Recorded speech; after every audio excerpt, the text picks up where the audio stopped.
What drives a king and his people to expand their lands to the very edge of the unknown? Why are the people willing to sacrifice their lives and that of their families for a ruler they have never met?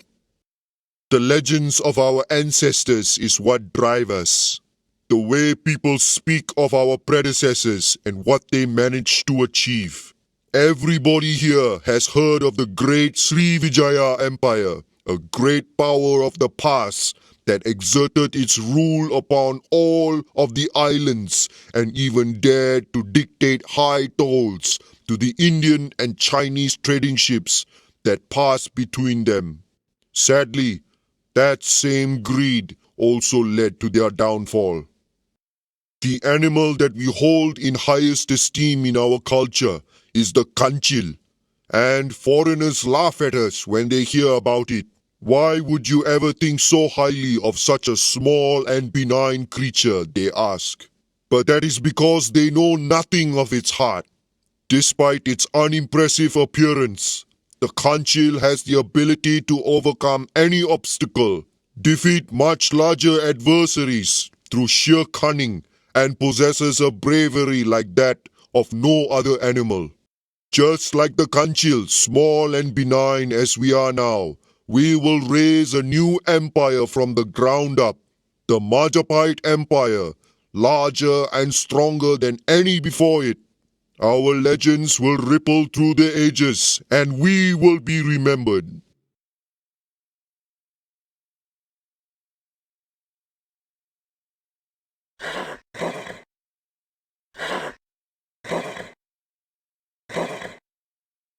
Both the Kadiri and the Mongols refuse to talk to my diplomats. I'll show them. You must conquer as many villages as you can and defeat their petty armies in the field. Only then will they realize the mistake they've made and beg me to spare their lives. Yasakuka Baginda, apa syasananya Baginda? Aku Marwat. The Mongols and Kadiri have been fighting quite intensely, and everywhere there's abandoned equipment to be found. We can use it to speed up our military advancements.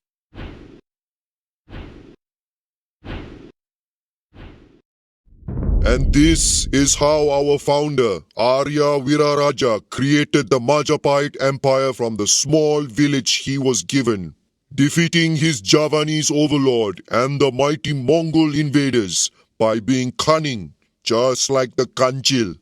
I'm certain the gods have favored him and his family. This is why I, Gajah Mada, commander of the elite guard of the Majapahit kings, have sworn to serve them for the rest of my life. I've been suspecting it for a while now, but today it became reality. Powers within the Majapahit Empire threatened to bring down our beloved king. While I was on an errands run, a nobleman called Rakrian Kuti has taken up arms and is besieging the royal palace with the king still inside it. Things are looking grim, but luckily the king still has many supporters, including the Prime Minister, Arya Tada. Together, we've decided to free the king before dealing with the rebellion. Hopefully, we'll be in time to save him.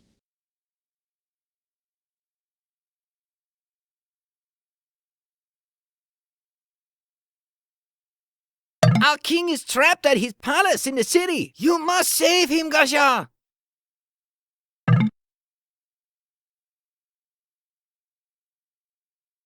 Yasakuka Baginda.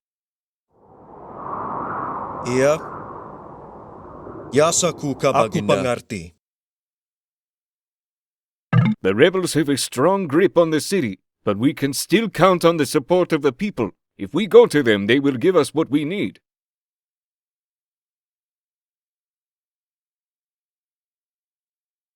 Iya, aku Marwat. We managed to crush the unlawful rebellion of that treacherous usurper, and during the great festivities that followed, I've been promoted to a higher position. However, a part of me is starting to regret saving our king. Jayanagara believes he is untouchable now, and his behavior is becoming increasingly immoral. He desires the wives and daughters of his subordinates, making him very hated among the nobility. Some even call him a weak villain. Tribhuwana, his stepsister who I've known since she was young, has told me in confidence that the king is now also showing inappropriate behavior towards her. One way or another, the king's actions have to stop. This afternoon, the king died. His doctor murdered him during a minor operation. Once I heard of this news, I had the doctor immediately arrested and killed. The king's stepsister, Tribhuwana, is now the queen regent. One of her first actions as queen was to retire the former prime minister, Aryatada, after it became clear that he had failed to do his job, and I was made prime minister in his stead. Immediately, I swore an oath in front of everyone in the throne room. I would prove that I would be the greatest prime minister of all of Majapahit's history, and I would not eat any spices or fruits until I had conquered the entire non-Indonesian archipelago. I am sending colonists to the nearby islands. If you can protect them from our enemies, they can provide you with resources.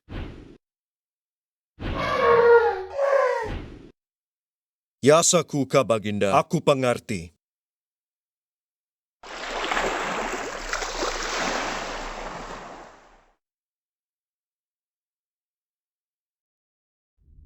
Even my closest friends were at first doubtful of my promises, but I showed them.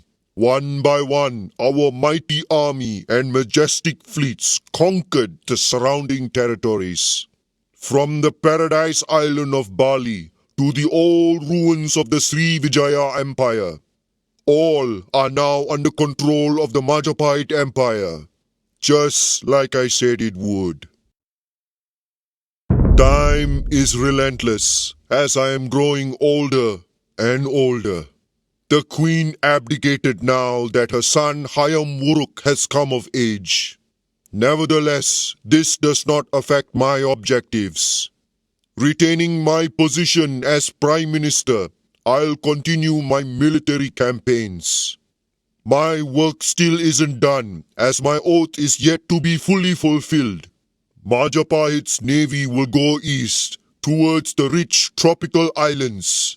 There are as many as the stars in the sky, but they too will recognize my authority, and that of the king, of course.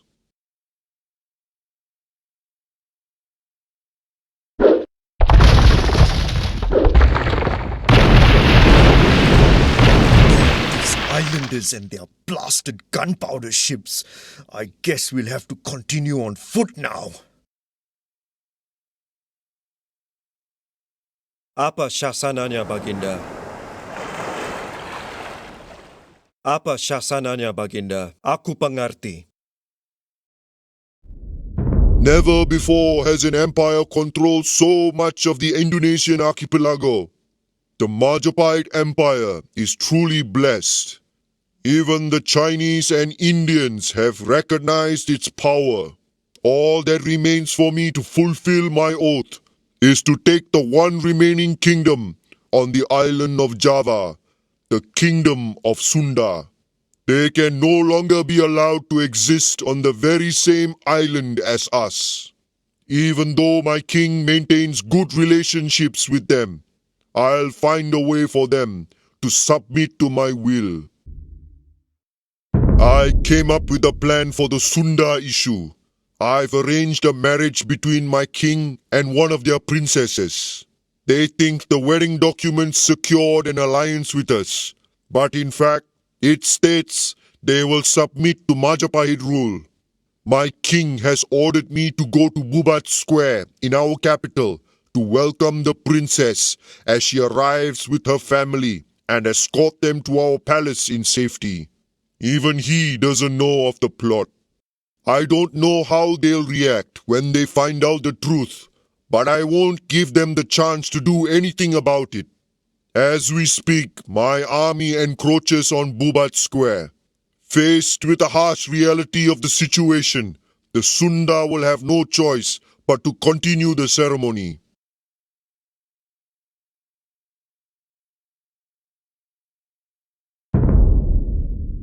Gajah Mada demands the subjugation of Sunda and the Majapahits.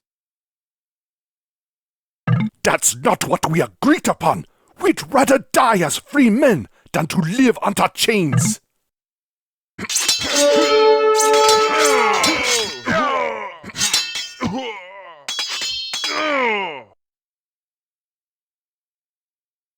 The Sunda have the audacity to defy us. We must find a way to break into the city and kill them.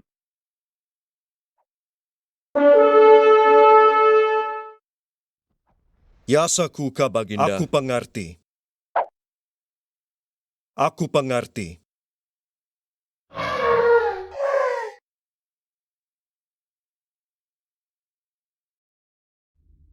Things turned bad really quickly. My army surrounded the Sunda royal family at Bubat Square, and I ordered them to put down their weapons. I was sure they would comply. I certainly didn't expect them to draw their weapons and attack my army when they were so vastly outnumbered. But feeling humiliated by the treaty, that's what they did. Outnumbered and surrounded from all sides, they bravely fought till the very end. My own king and his family, the family I had spent my entire life serving, were disgusted by my actions.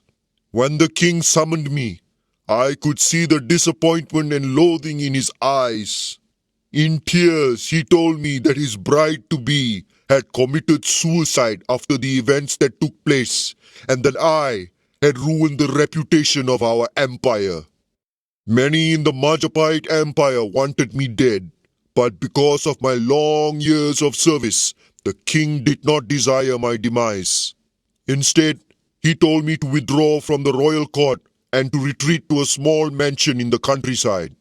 Death would have been a less harsh punishment than having to live with this shame.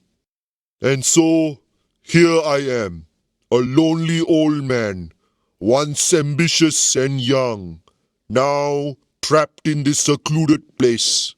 I realize I was not smart like the Kanchil, but rather was greedy and blind like the animals it misleads.